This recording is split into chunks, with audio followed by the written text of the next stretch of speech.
Showtime. Welcome, Giants, to the Freedom Hour. My name is Joe Perrone, and we are on the Wake Up with Giants network. I am an entrepreneur and a strategist, and I help business owners and professionals design the life of their dreams. The Freedom Hour is designed to help you overcome the biggest roadblocks to your dream life. It will require you to examine life deeper, find the gifts that you were given at birth. You will discover your strength, clarity, and purpose, and you will discover freedom. A reminder to subscribe on YouTube to the Wake Up with Giants Network. We have some awesome hosts, such as my guest here, Tony Schmaltz, on here, and we're looking to add value to everyone that comes on. So just grateful to have you on. And introduce you, Tony. Today we have Coach and speaker Tony Schmaltz. For more than 20 years, Tony was a leader for companies from 80 employees all the way up to corporations with 100,000 employees. In that time, he grew many successful teams that helped increase revenues by literally millions of dollars at each location. At one point in Tony's career, he was one of the most sought-after leaders in the aerospace world. In 2018, Tony and his family moved to Florida from Washington State, where he began his coaching and consulting venture. He now helps businesses and executives of all levels achieve the success that they truly desire. We all lovingly know Tony as the world's best belief coach, and he helps people believe, achieve, and succeed in order to create miraculous outcomes. Oh my gosh, I am so excited that you're on here, Tony. Welcome. Thank you. Thanks for having me, Joe. I'm so glad to be here with you for the Freedom Hour. It's always great to have these kind of conversations. Oh man, I love it, and love the work that you're doing. And the Freedom Hour is about unlocking that freedom that we all have, and all of our journeys are different. And you come from the aerospace industry, but I want to dig into today, Tony, what is freedom to you, my friend?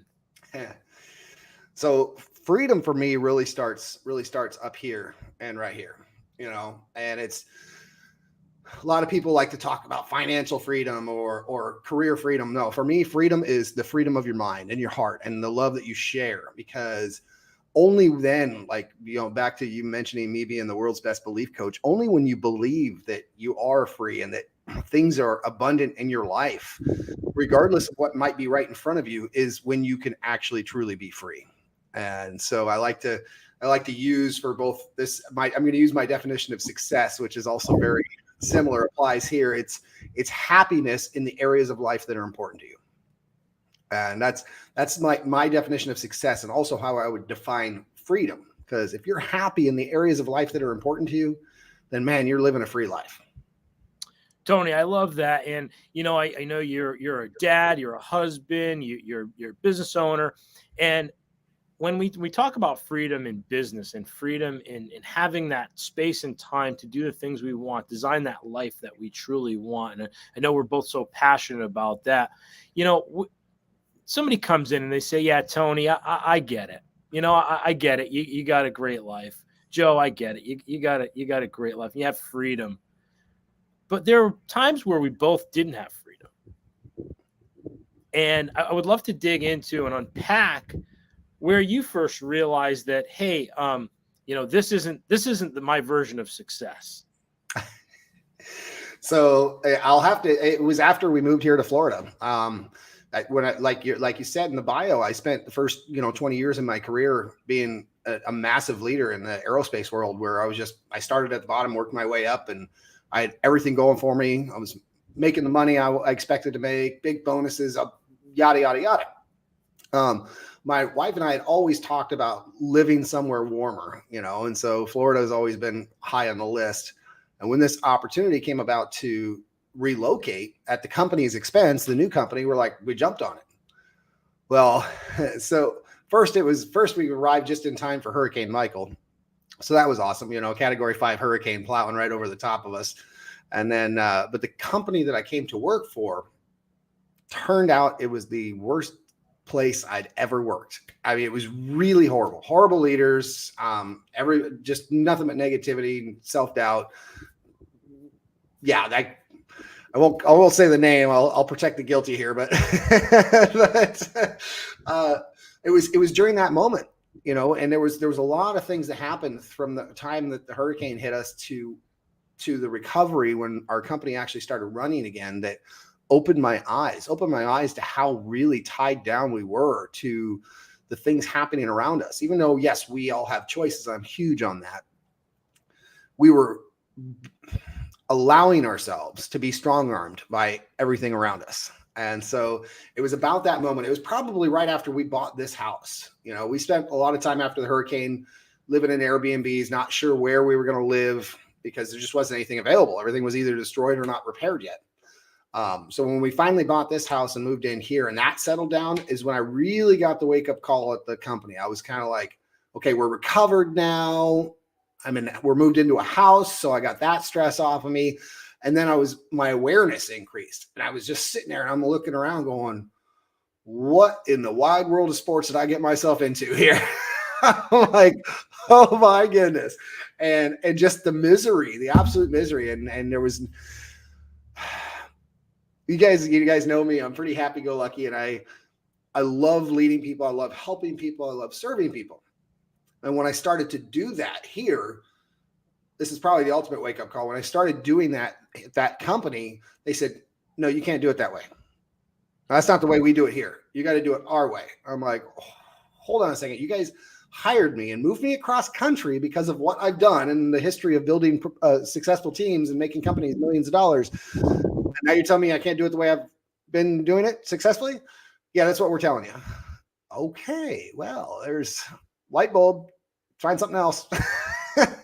Yeah, and I can imagine that's your first glimpse into, wait a minute, I'm starting to feel the cuffs here. I'm starting to feel the cuffs get a little tighter, right? Big time.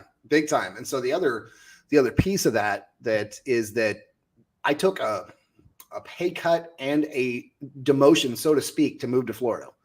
So it's not that I can't say the salary was the same across the board, but this company didn't offer me a bonus plan like I had with the last company. So technically a pay cut. Granted, the cost of living is less here. Cool, whatever. But I went from being a director of quality to a supplier quality manager, which is a step down. And I was like, with the promise that they made me verbally, I didn't have it in writing, but verbally that I would be the next director of quality, that was going to be my job. That guy was going to move on in 18 months to 2 years. That time came and went. They passed me right over, just kept me where I was at. And again, I had lots of data, lots of success stories within the organization that my boss at the time took credit for. So it was just like you said, the handcuffs. It was like not only the handcuffs, but it felt like the walls were just closing in. I'm like, okay, all of these things that I've taught people throughout my life not to do, are happening around me right now. And so I'm like just trying to hold back the negative and I'll be honest. I was, for the first time in years, I found myself pulling the victim card. I found myself looking at myself as the victim. And of all the things that happened at that particular organization, that is probably the one that I look back now was the one thing that probably hurt me the most, was going from that abundant mindset to the victim mindset. It's easy to do though, Tony. It's easy to slip into that victim mode, especially when you experience such success at a high level, right? Mm-hmm. You've made the company money. They obviously thought enough of you to move you across the country and get you all set up. So it is tempting when that comes about and you're saying, wait a minute, woe is me. I'm the victim here, And so tell us more about, what did you do to get out of that victim mindset? Because it's easy to get in, much harder to get out, and you got out of it clearly. So tell us what started that. Well, that was actually the what started that was I actually hired my first coach. He's still a dear friend. He's going to be speaking with us up on stage here in September. But he and I worked with him for almost 3 years. However, I found him through a friend. I found him through a couple of recommendations, but he turned out to be phenomenal. Steve Kribda, a guy is amazing, the authentic coach. And that was and he is known as that. And that was one of the things that really helped me, was learning to be more authentic learning to really hang on to who I am, not because I felt myself starting to change into what they were trying to make me, which is not who I am, not who I wanted to be. And so working with that coach for especially the first 6 months or so was really crucial in removing that victim card. And it's also what led me to coaching, because I loved what he was doing with me so much. I wanted to do that with other people. I wanted to help other people the way that he was helping me. And I was able to combine that with the leadership tactics and the coaching that I've already done for 20 years as a company leader, now to a business leader. And, when you hire your first coach, you're a coach, I'm a coach, Steve's a coach. We network with many coaches that are wonderful, amazing coaches in our industry. We've all come at it from different angles. And that's what I love about the coaching profession. Just in general, there's just so many different areas that these coaches come from. When you found your coach, what were some of the characteristics? What were some of the criteria? How did you know that Steve was the right coach for you? I didn't. I'll be honest, I didn't. No. He came along with a package. So I was doing, at the time, it was before I got into coaching, but it was also, I knew I needed to do something else. I got into affiliate marketing for a company that actually helps network marketers, MLMers, to grow their businesses. And so through them, I signed up for a mastermind and mentorship program. And so Steve was actually the coach that they assigned to me during that program. And even though I knew that coaching was happening, I knew I was hiring a coach as a part of this package, I didn't know it was going to be Steve. There was about a half a dozen different coaches. And these guys that ran this company, still friends of mine today, I still talk to them. They got to know me a little bit first. I went to a couple of different workshops with them and spent some time with them. So they got to know my personality. They got to know my background, and they made the choice to set me up with Steve. And it was amazing because our program within that affiliate company was like a 12-month program. And then I rehired Steve myself outside of that, where it was a little more open. And as you're working with Steve, what were some of the things that you worked on right off the bat that Tony, I got to give you a lot of credit. I give many people that when you hire a coach, that's you're asking for help. And we all know that, to get that freedom in life, sometimes we got to raise our hand and say, hey, I need some help. And as guys, right, that's one of the hardest things that we do, right? We don't. It's a stereotype. We don't ask for directions. I got it. But you humbled yourself and you said, hey, there's something that I want to change. I don't like the direction that this is headed. I know where I don't want to be. And you meet Steve and you start working with him, and now you rehire him after this program's over. What were some of the benchmarks? What were some of the things that you began to work on and start seeing results in areas of your life? And I want to shout out your Upgrade Your Life event that's coming up. You are upgrading your life. Yeah. So tell me, what areas were improving? Well, the first and foremost was really, really my mindset. I was, like I said, I was playing the victim card, and I've got all the recordings, and every once in a while I'll go back and look at a recording that from early on when we started working together. And Steve would flat out call me out. He would stop and he would say, hey, do you see yourself right now? Because on a Zoom call, you can see yourself. He's like, do you see yourself right now? Do you see the look on your face? And he's like, just calling me out on my garbage, and even though he'd let me spew it out, because I would sit here and like dump on him for the first, few minutes of the call. And then he'd just like, now stop. And, we started working on shifting that out of the victim mindset, how to start focusing more on my relationships, my family, and the good things in my life. Because, one of the things that he never actually put it this way, but that I like to share with people is there's no such thing as a bad day. No such thing. Now, you may have a moment or two in your day that you hang on to and let it ruin the rest of your day, but there is no such thing as an entire bad day. There's so much to be grateful for on a daily basis. And it was me moving from that kind of mentality to where I went from letting that one or two things, ruin the rest of my day, to realizing that it is just that one or two thing. Let it go, move on. There's too much to be grateful for. And so I guess, there's that word right there, gratitude. I mean, that was probably one of the biggest things right from the start, was helping me focus more on being grateful than the opposite. And, as you've gone through the gratitude, because, we hear, right? Gratitude, just, that word gratitude, right? But you're so right, Tony. It comes back to every small aspect of our life. There are no bad days. We woke up here with a, 400 trillion to 1 shot that we were even here. And now we get this miracle gift of life that we get to experience every single day. But yet people walk around, they complain and they beep their horn, and they, you go online and there's nastiness. So what, give us some tips, Tony. Give us some tips, things that you worked on where we can implement that gratitude every single day of our lives. When we wake up and we have that miracle gift of life in front of us and we open our eyes, give me your strategies, Tony. All right. Well, I mean, this is I'll give you my morning routine. I mean, it's really been pretty consistent. This routine has been pretty consistent for the last couple of years. And when I wake up, obviously do my business in the bathroom. And then the first thing I come out and I meditate. I leave all the lights off. I come out into the living room though, because that way I'm not bothering my wife and kids, not waking them up. And all the lights are off. I put my headphones in and turn on some soft specifically meditation music. And that's what I do. I sit there and focus on all of the good, the things to be grateful for. I focus on my vision, what my vision is for myself, my family, my business. And I spend 15 minutes first thing every morning doing that. And then on the heels of that, I go right into reading the Bible every day. And those two right there automatically start you on a positive note.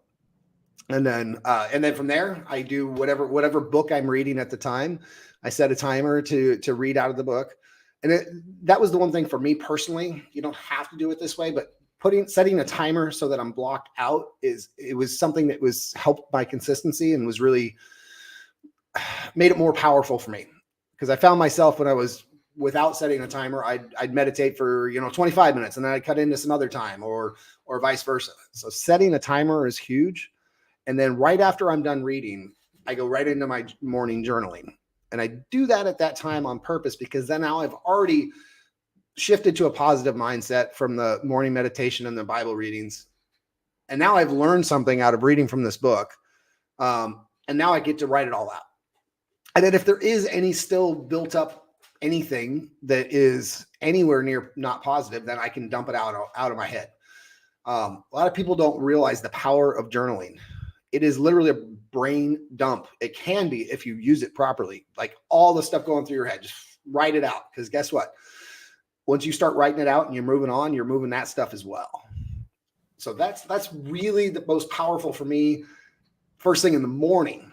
However, the key also is to do something super positive first thing in the morning and last thing at night. Because the last thing at night, you want to go to bed on a positive note. You don't ever want to go to bed upset, angry, frustrated, etc. And it's like the cliche. Don't when talking about your wife or spouse, don't go to bed angry. Well, it's holds true not just for that, but in every aspect of your life. Don't go to bed angry. And so, last thing I do before I go to bed is I do another form of journaling. And this is of my own design that I've taken pieces of other people's journal methods and I use it my own. And I take my journal and I make a line right down the middle and make 4 squares. I make 4 squares. And the top left square is things I accomplished today. And it's another thing people tend not to give themselves enough credit for. We create a checklist. Oh, I forgot. Part of my morning routine is I create a checklist too. But we create a checklist and it may be, 7, 8 things long. And we get through 2 of them and then we start beating ourselves up. Oh man, I didn't get that done. Well, we forget about the fact that we dropped the kids off to school and picked them up, that we went to the grocery shopping, that we cooked dinner, that we made lunches, that we, mowed the lawn, or we went and helped a buddy out change his tire. There's so many accomplishments, things that we've accomplished throughout the day that we take for granted. And by writing those things out, you're starting to go, oh, holy crap, I got a lot done today. So that's box number 1, accomplishments, which automatically starts getting you thinking about gratitude, which is the next box. Next box is gratitude. What am I grateful for? Write out everything that you're grateful for the day. And now you've got added more to it by your accomplishments section. Box number 3 is what have I learned today? And that can be something you read out of a book, something you read online, something you heard from somebody else. It can be anything. There are lessons to be learned every single day, even if we're not really paying attention. There's always something to be learned. And then the last piece is what is my number 1 priority for tomorrow? Like if you had that checklist and you only got 3 done, or you only got 3 out of 5 done, is number 4 your next priority? You know, whatever that is for you, write down your number 1 priority for tomorrow and put it to the top of your checklist. So that's my 4-square journal that I do. And then that's before I head to bed. And then when I lay in bed, I do the same thing I was talking about in the morning, kind of a meditation. I just drift off, thinking about anything positive, visualizing the things that are visualizing my vision and putting myself into my vision, and then falling asleep that way. So go to bed on a positive note, wake up on a positive note. You know, Tony, these things that you're talking about and that you do and you implement, obviously they work. You know, you're a successful guy. You know, I see you online. I see your beautiful family. You know, they work for you and they work for your clients, and they're so simple. They don't cost anything. It costs nothing to have a sheet of paper and a pen and make a four boxes and do exactly what you just said. Mm-hmm. And it takes you literally no time at all. And if you had a great day, hey, it might take you a little bit more time, even better, right? Right. Where do you think that most people miss the opportunity to do this? Because they're simple things. They need to be practiced daily. And you and I are both big Jim Rohn fans. And it's those simple disciplines practiced daily that lead to that life that we can look back on and say, wow, what an accomplished life. And we were able to do for others. We were able to receive and just have this great life. What stops people from doing the simple things, Tony? Choice. It's really a choice. It comes down to a choice. That's really it. I mean, anything else is an excuse. And so I can't stand excuses. That's why I'm where I'm at. The belief coach. Well, and it's also why we're in this event, you know, because when somebody asked me, you know, when I told them my idea, they're like, what's keeping you from doing this? And I only came up in my head with excuses. I said, nothing. So, because there was no reason. It really wasn't. But really, it comes down to a choice. You know, people choose to watch Netflix versus writing a journal, or people choose to go, you know, to a baseball game versus, you know, creating an ebook. You know, it all comes down to choice. You can choose to sit there and do the 4-square journal at the end of the day, or you can choose to, you know, watch one more episode of Walking Dead and then go to bed with all these horrible visuals in your head, you know? So it really comes down to personal choice and personal responsibility. I mean, it really is. And back to the habits, you know, it's not just Jim Rohn, but also like Tom Ziglar and Zig Ziglar. Tom Ziglar, his notorious line that he loves to use is the secret to success is changing one bad habit into one good habit. And it's the truth. I mean, and it can be his example that he's personally told me is that I'm not talking about major stuff. You know, a lot of people hear that and that's what they think. Their mind first goes to, oh, now I got to quit drinking, or I got to do this, or, you know, they think big. When in reality, he's just talking about, you know, turn off the TV for 15 extra minutes. So what if you still watch an hour or whatever? Turn off for 15 and replace that time with reading or learning of some way, shape, or form. So those little things added up over time make all the difference in the world. But we tend to look at things as the whole. We don't tend as human beings. I do it. Everyone does it. It's our nature. But we tend to look at this whole thing like, holy crap, there's no way I can make all this happen. I'm like, well, what if you just did this much here? And you did that every day. A month from now, or 2 months from now, or 3 months from now, what would that look like? Oh, yeah. It's just a little bit here and there. And then when you get used to that, add a little bit more.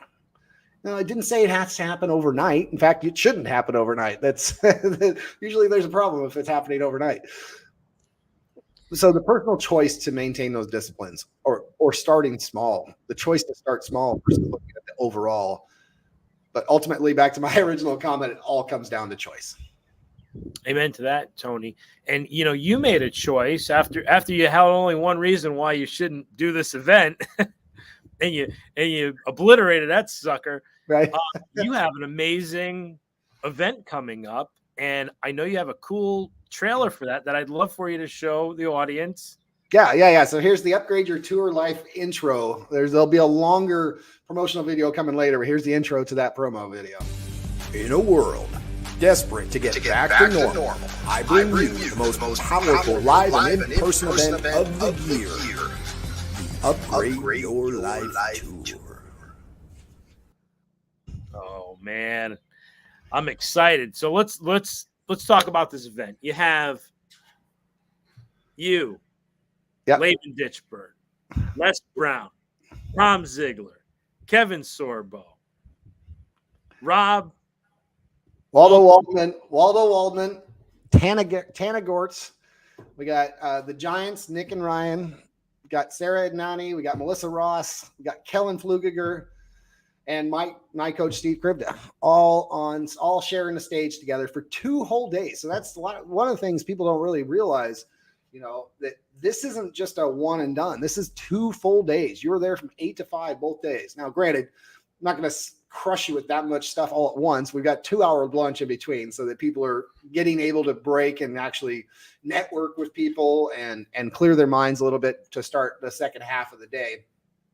And the other thing that I is going into this next promotional video that I'll have finished shortly after we're done is you get to come to the beach. You get to come to Panama City Beach, Florida. I mean, you are literally can walk out of the front of this venue and walk right to the white sandy beaches of the Gulf Coast. I mean, it's just, can't ask for much more than that.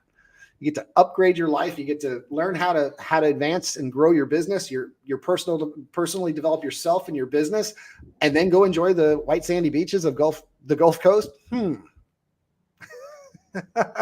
mean, is there a downside to this? And tell us more about how this event came to fruition. How did it start from an excuse of no, I can't, to now this is a full event with who's who of the professional development field. Right. And this has come from an excuse that you obliterated. Tell us, take it away.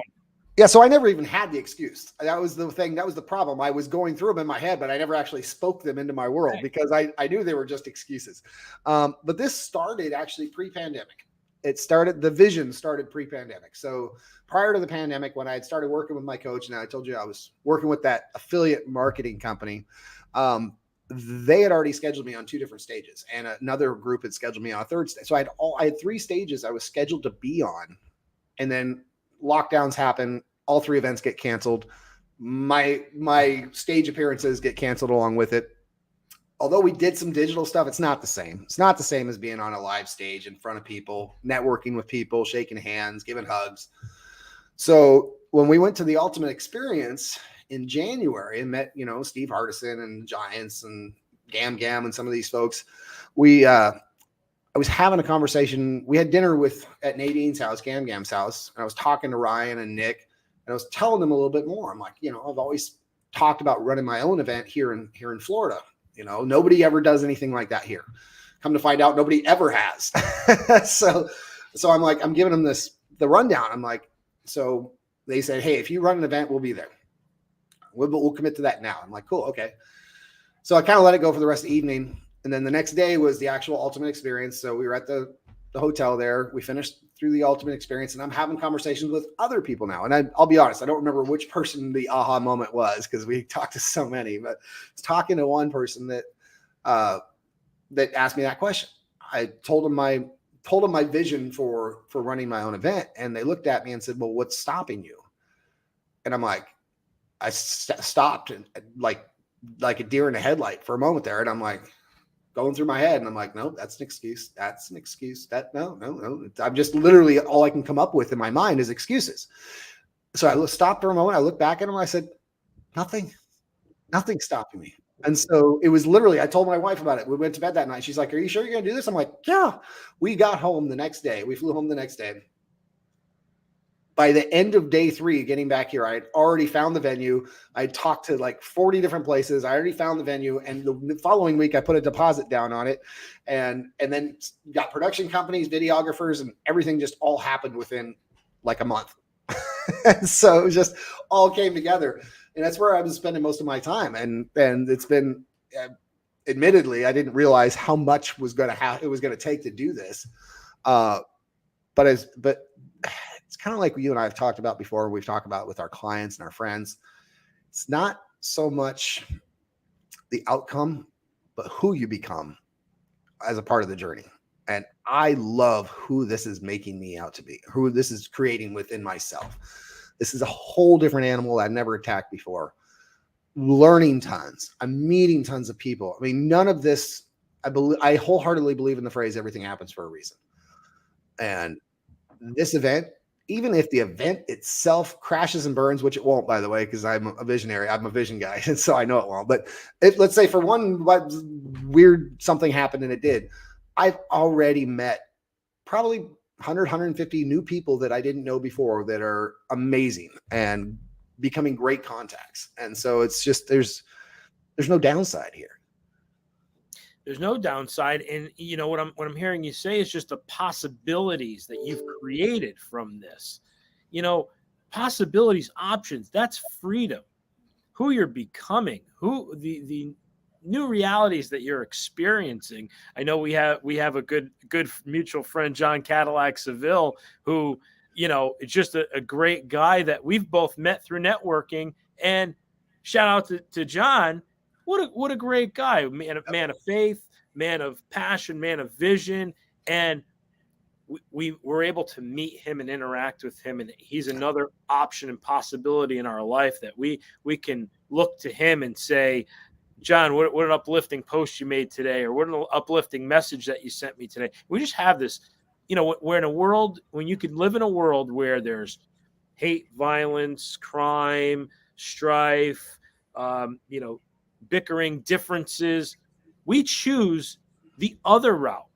We choose to maintain these friendships and create these possibilities with these people that are uplifting, positive. They truly love you, and there's no what's in it for me. It's how can I help you? We've both experienced that from so many people across this board, and it's refreshing, Tony, because if you look on your phone or if you look at the news, which I know you and we've talked about this, that's taboo for us, because we know better. But we've both come from a point in time where we could have chosen the negative route. We could have chose the route that was just get in line with everybody else and let's just complain about everything. Let's be victims. And you know what? This is what it is. And there's nothing we can do about it. Right. And I know that this event that you're creating is designed to do the exact opposite, to show the possibilities, to show the connections, to show the networking, to show what's possible in this world. So I'm just so grateful for you. But I have to ask, you know, the lineup of speakers that you have. I mean, your keynote speaker is Les Brown, and tell us about these speakers that you got. What was what had to happen to get these people in the room? You know, who did Tony have to become to get them in this room? Well, and that's back to what I was talking about I love who I'm becoming as a part of this journey and back to being the world's best belief coach. Well, part of that was also the courage and the confidence. Cause I mean, I'll be honest, you know, when I first got Les Brown's cell phone number, I was doing this. I was like, hey man, you know, it was, but once you realize, and he was the hardest one, and for no other reason than he was the first.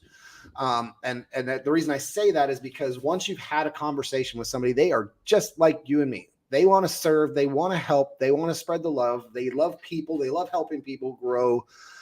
And when you realize that they're just like you and me, all the weight comes off your shoulders. The confidence goes through the roof. The courage is just incredible. And so after that, it was easy. It was like, okay, I'm just going to call somebody else. And next was actually Kevin Sorbo. And that one was one that actually Laban hooked up. So he had Kevin on his podcast before, sent him an email, and The three of us hopped on a Zoom meeting. Same thing. I'm like, hey, it's Hercules. Oh, sweet.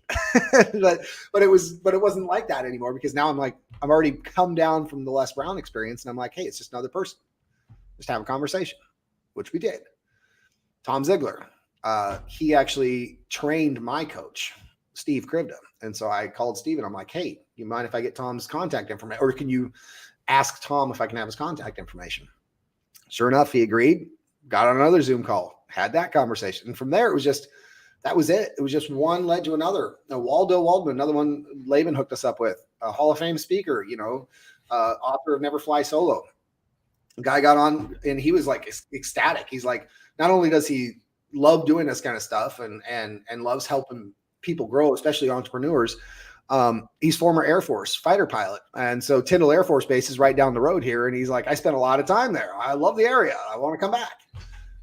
And Tana Gortz is another one that just was she was like a last minute, and not for any other reason than I knew she would be an amazing speaker. And people were giving me a hard time about not having enough women, but that wasn't my biggest reason for getting her.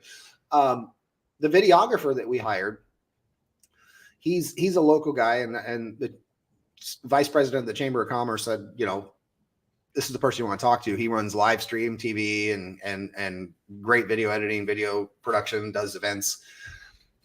We went out to lunch one day and he just said, hey, have you heard of this person?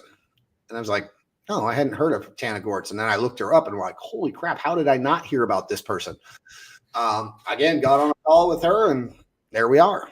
And then of course, the rest of the folks are all folks that we met at the Ultimate Experience in person for the first time. And we all came together as a family, and it's all, like I said, it's all coming together. We've actually got, for the first time since we've been doing this, we actually have a Zoom meeting with all of the speakers together next week. Tony, I just admire what you're putting out in the world. And, the Freedom Hour is about finding these gifts that were given to us at birth that we had to uncover. And I love that you said, the person that you had to become to on the road to creating this event. And you talked about courage, and you talked about, just making that first phone call. I know a lot of entrepreneurs could be asking, well, that's Tony or that's Joe, or, that's Laban, or that's Les. Like, okay, that's easy for them to say. And they're sitting there, ready to make that, they want to pick up that phone, or they want to make that first action step that they know. They don't need a coach to tell them. They don't need anyone to tell them. They know what action they need to take, right? What's going to help them? We're the world's best belief coach. What do they have to get up here to realize that I can do this? So I've got this. This is stuck to my screen right here. I hope you can read it. I don't know if you can see it. Positive change is damn hard. Do it anyway. Okay, in your words, Tony, tell us, unpack that a little bit more for us. So, especially if I'm working with, clients, we give at the end of even just people I've had conversations with, I always give them some sort of homework task.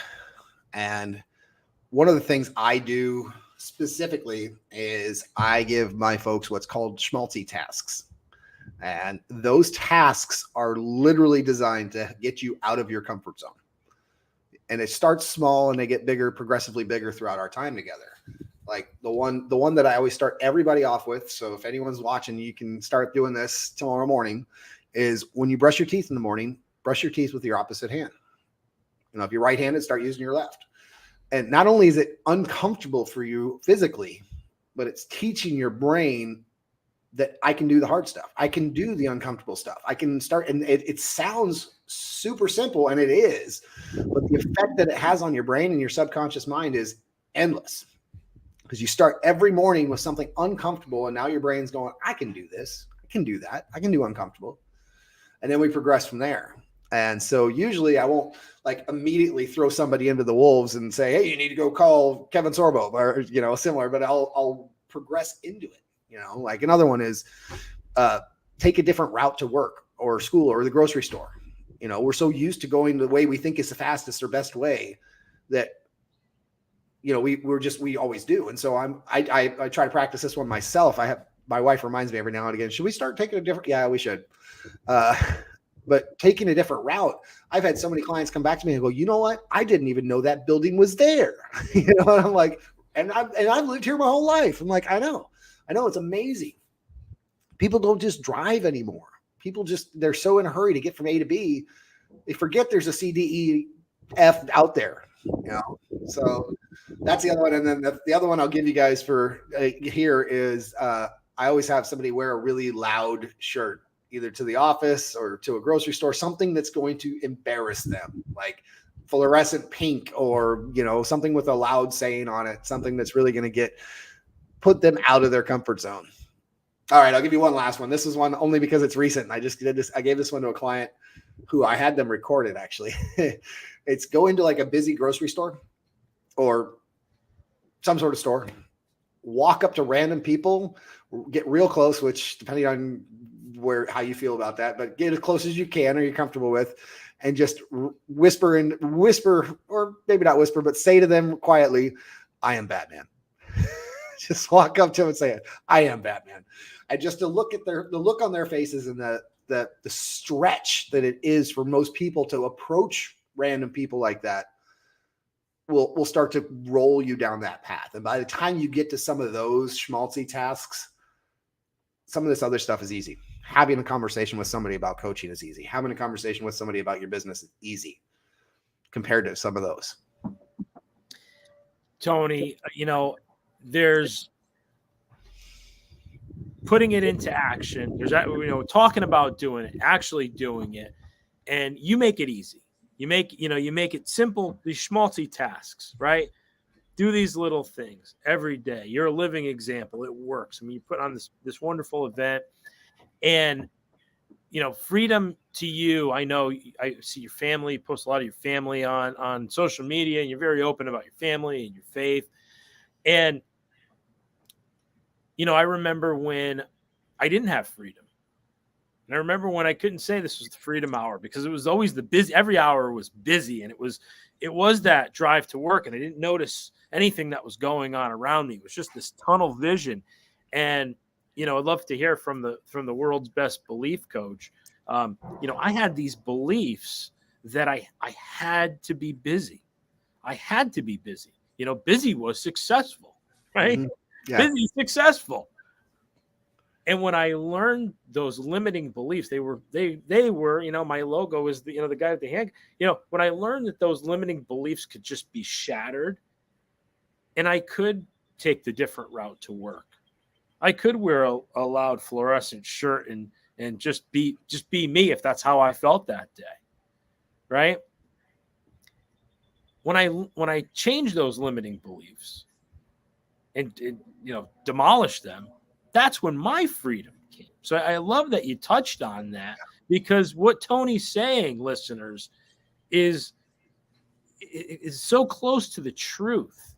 You know, when you have people come to you, Tony, what are some of the beliefs? What are some of those limiting beliefs that you see right off the bat, and which are commonplace to most people that are struggling in life and in business and not living that life of freedom that they truly want? What are some of those beliefs that they have that you're seeing coming across more and more? Well, the most common that I see are, most people are in the, even if we're talking about trying to grow their business, most people are in the employee mindset. They really are. They're like, oh, if I don't do this, then my boss is going to come down on me. Even though they may have their own business, they're still thinking that way. They still have that kind of mentality where they're afraid to make mistakes. They don't understand that mistakes are part of life. Oh, I can't do that. If I did that, then this will happen, or this could happen, you know? And now that I'm even talking that out, I would probably say the fear of what's to come is really probably the biggest ones. Everyone lives in what ifs. Everyone what ifs themselves to death. What if this? What if this? What if this? Well, so what? What if? If it happens, it happens. And you go back and you reevaluate. We're so trained throughout our lives not to make mistakes that we don't remember that that's how we learn, is by making mistakes. You know, when you were a little kid, you were, you know, a toddler running around. It was making mistakes that you learned. You know, it's like putting your hand on that hot stove. Oh, won't do that again. Yeah, learn that lesson. You know,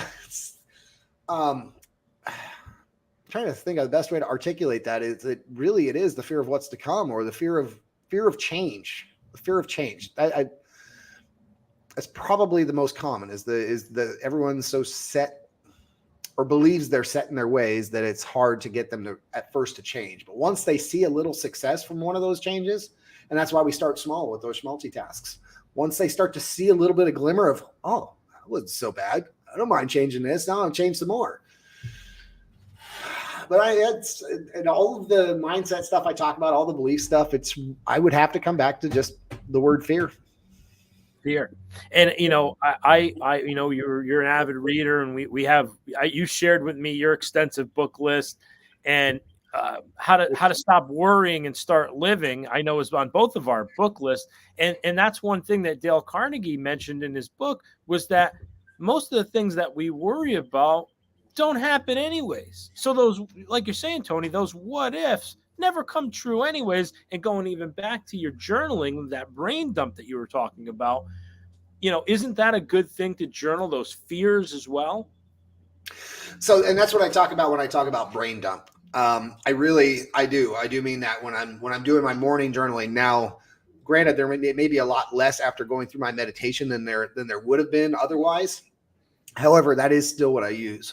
And I actually do exercises with my clients that revolve around that. Write down everything that you're afraid of and all of the negative self-talk that you have for yourself. And I usually have them do that over a week. Let's say we met today, and then we're not meeting again for a week. I'll say, I don't want you to do this just tomorrow. I want you to do this all week, and write down everything that comes to mind that you're afraid of as it comes to you. So keep a pocket journal or you know, talk it into your phone, whatever you have to do to record each of these, because only then when we start to identify those fears can we address them, you know. And I one thing I'm an advocate about is make sure you write it down, because your brain will mess with you. If you try to remember it, you're not going to, no matter how good of a memory you think you have. When a fear happens, it needs to be written down on the spot, or you're going to lose it. And you won't get it back again until it happens again, which could be a long time down the road. So yes, to answer your question, absolutely write those down. And I may or may not do it while I'm journaling. It just depends on where my mind's at the time. But if it's there, I will write it down. But I actively practice, and I can't say periodically, regularly, that's a better word, regularly plan time to do just that.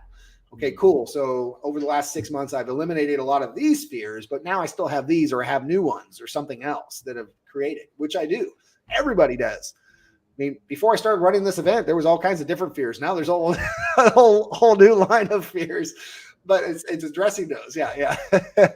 So yes, to answer your question, absolutely. Write it down and write everything down. Write them all down. Right in front of you. I remember a time where we were having some cash flow issues in business, and did just that, did exactly what you're saying. And I wrote down, you know, having these cash flow issues, and you know, this was just a fear of mine that kept coming up. And I learned about this practice of journaling and implemented it. And when I wrote it down, I read it, and I looked back at it, a peace came over me. And when I saw now it was out of my head, and I could stop, just, you know, it's like turn over a car. And I'm in the automotive business, and it's, you know, it's like, and that was that fear all the time. It's like cash flow, but it never actually took the spark and started, right? And when I wrote it down and I looked at it, I remember going back like 3 weeks later to that journal entry and saying, business is better than ever. The checks that we were waiting for came in, and it would, you know, there was just a little hiccup in the mail or something. Like, it was nothing that I created this humongous story, and I believed, right? I believed that story to be true. And once I changed that through what you're talking about, journaling and, you know, focusing on all the things I was grateful for. Well, okay, that one thing could possibly, maybe hypothetically, could happen. But here's what's actually happening. Right. So I just love that. That's what you promote, and that's what you teach. And I'm so grateful for, you know, the way that you go about it, because I love that you implement these small actionable items that we could just take action on. It doesn't require, journals and planners and this and that. It's just simple. And I love that so much about you. So, Tony, as we're wrapping up, I appreciate such a great interview. Anything you want to leave our guests, talk about your event, where we can find you, and where we can learn more about Tony Schmaltz. Yeah. So, I mean, the one thing that I'm the biggest advocate about is the power of your mind. I love the power of your mind, and it's been talked about all the way back into the Bible. I mean, and how that belief system and having the belief and using your mind to believe can change your world. And so that's what I really have for you guys out there, is make sure that what you think and what you speak is what's creating your world, is creating those stories that Joe was just talking about.